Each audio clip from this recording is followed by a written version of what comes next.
হরে কৃষ্ণ, রাধে রাধে বন্ধুরা, আশা করছি তোমরা সবাই ভালো আছো। এসে গেছি একটা নতুন ভিডিও নিয়ে।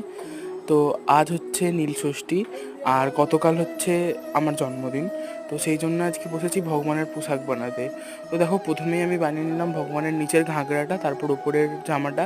এখন বসেছি পাগড়ি নিয়ে। তো পাগড়ির আমার কাছে বেশি কিছু নেই সরঞ্জাম বানানোর জন্য। তো আমি কিছু এখানে কাগজের ফুল, কিছু ভেলভেটস টাইপের ফুল, স্পঞ্জ টাইপের, এগুলোই কিনে এনেছি। তো আমি দেখো দেখতে দেখতে শুরু করে দিলাম পাগড়ির কাজ, আর চলছে এখনো কাজ। তো এটা হচ্ছে পাগড়ির ফাইনাল লুক। তোমরা বলো কেমন হলো পাগড়িটা, আশা করছি ভালো লাগবে। কাল এটা আমার জন্মদিনে ভগবানকে ধারণ করাবো। যদি ভিডিওটা ভালো লাগে অবশ্যই লাইক কমেন্ট শেয়ার করে দিও। চ্যানেল নতুন হলে অবশ্যই সাবস্ক্রাইব করে দিও। টাটা।